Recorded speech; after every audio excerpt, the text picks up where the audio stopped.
Good morning, good morning. Wala tayong pasok ngayon, Sabado.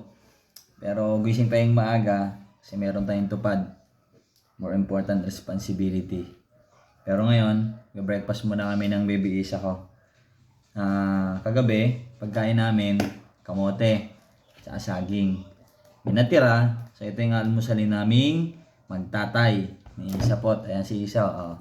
Kasi niya, yan. Favorite niya kasi ang kamote. So, yan ulit pagkain niya. Diba?